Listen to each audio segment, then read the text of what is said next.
4. The Despisers of the Body. In the previous chapter, Backwards Man, we witnessed Zarathustra talking about the human body as a driving force. This feels strange, because Western thought usually regards the body as made of matter, something that has no inner drive. The soul is perceived as the entity that is self-driven, and drives the body as well. Zarathustra reversed this picture, and claimed that the body is the driving force, and more so, an entity that has intelligence. We are left wondering at this depiction, but here, in the next discourse, he unpacks it for us. To the despisers of the body will I speak my word. I wish them neither to learn afresh nor teach anew, but only to bid farewell to their own bodies, and thus be dumb. This picks up the theme from the previous discourse, where Zarathustra spoke of those who wish to escape the body.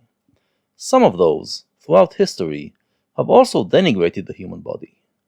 Now they become the target of Zarathustra's scorn. He says that they are beyond redemption.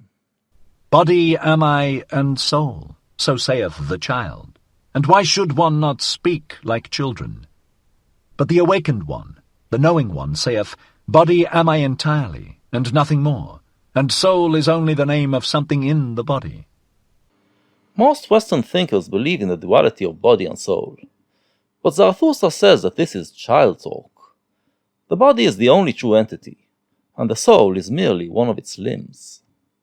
The body is a big sagacity, a plurality with one sense, a war and a peace, a flock and a shepherd. An instrument of thy body is also thy little sagacity, my brother, which thou callest spirit, a little instrument and plaything of thy big sagacity. Ego, sayest thou, and art proud of that word, but the greater thing, in which thou art unwilling to believe, is thy body with its big sagacity. It saith not ego, but doeth it. The body, says Zarathustra, is not dead matter animated by the soul. It is rather a driving force. Actually, it is many forces, all residing in the body and battling each other.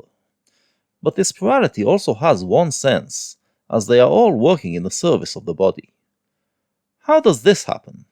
Well, in the gay science, Nietzsche opines, and this was a novel idea at the time, that millions of years of evolution have created a body that knows what's good for it. The different forces in the body have reached an equilibrium, which works in its benefit.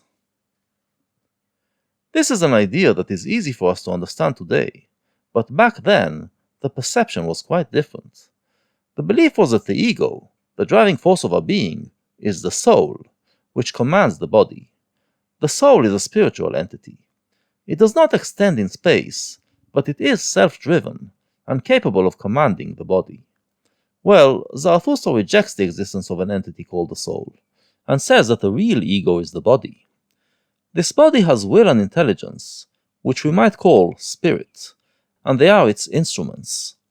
From this will and intelligence arises consciousness, and man makes the mistake of believing that this consciousness is an entity, a soul, and attributes intelligence and will to that entity.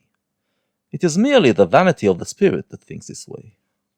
What the sense feeleth, what the spirit discerneth, hath never its end in itself. But sense and spirit would fain persuade thee that they are the end of all things, so vain are they. Instruments and playthings are sense and spirit. Behind them there is still the self. The self seeketh with the eyes of the senses. It hearkeneth also with the ears of the spirit. Ever hearkeneth the self, and seeketh. It compareth, mastereth, conquereth, and destroyeth. It ruleth, and is also the ego's ruler. Behind thy thoughts and feelings, my brother, there is a mighty lord, an unknown sage. It is called self. It dwelleth in thy body. It is thy body. This part is a bit confusing, and we have to be discerning when we analyze Zarathustra's poetry. Before, he said that the body is the ego. Now he says that the body rules the ego. This is because here he talks about the ego as others perceive it, as the so-called soul. In contrast, he uses the word self here to talk about the real driving force. From here on, these will be the terms he will use. Then he says that the self dwells in the body, but after that he adds that it is the body. So, which is it? Well, by saying that it dwells in the body, he merely says that it is not the soul but the body that is the self. But the self is not some entity that is inside the body. It is rather the entire body, the entire organism, and each part of this organism takes part in constituting the self.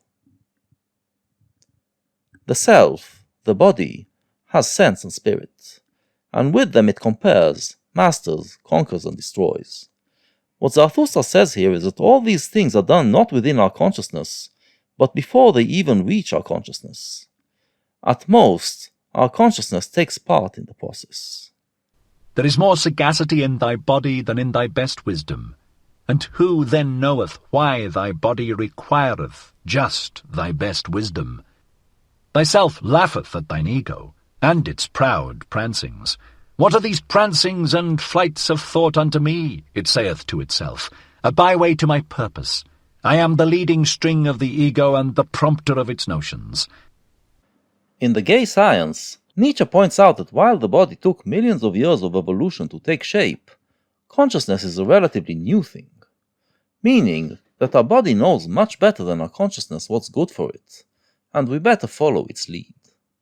But since the consciousness sees itself as the ego, it believes it knows better. The body is always working to preserve our health, but our consciousness often gets in the way. The self saith unto the ego, feel pain, and thereupon it suffereth, and thinketh how it may put an end thereto, and for that very purpose it is meant to think. The self saith unto the ego, feel pleasure, thereupon it rejoiceth, and thinketh how it may oft times rejoice, and for that very purpose it is meant to think. The body created the spirit to be its servant. It wants to feel pleasure and avoid suffering, and for that it needs intelligence and consciousness. To the despisers of the body will I speak a word. That they despise is caused by their esteem. What is it that created esteeming and despising and worth and will? The creating self created for itself esteeming and despising. It created for itself joy and woe. The creating body created for itself spirit, as a hand to its will. Even in your folly and despising ye each serve yourself, ye despisers of the body. I tell you, your very self wanteth to die, and turneth away from life. The spirit, then, was created as an instrument of the body, but once consciousness started to believe that it is a true ego, it turned against the body. The body despisers are the most extreme case. They believe that they should escape the body, since it is nothing but a wretched prison of the soul. However, even in that they are only serving the will of their body. Their body wants to die, so it makes them think these thoughts. No longer can your self do that which it desireth most, create beyond itself. That is what it desireth most.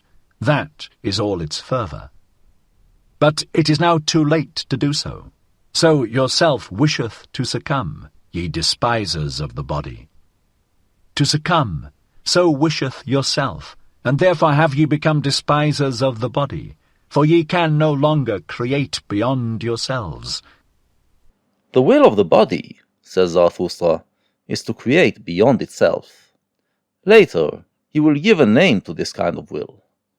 However, in certain cultures, the ego has turned so much against the body that it made its powers dwindle, and it is no longer capable of creating beyond itself. And since the body lost that power, that thing that brings it the ultimate joy, it wants to die. This is why it drove them to despise the body. It is driving them to perish, as they are useless organisms. And therefore are ye now angry with life, and with the earth. And unconscious envy is in the sidelong look of your contempt. I go not your way, ye despisers of the body. Ye are no bridges for me to the Superman. Thus spake Zarathustra. Zarathustra has no time for the despisers of the body, but he isn't worried about them, since they are going to drive themselves into extinction anyway. Next.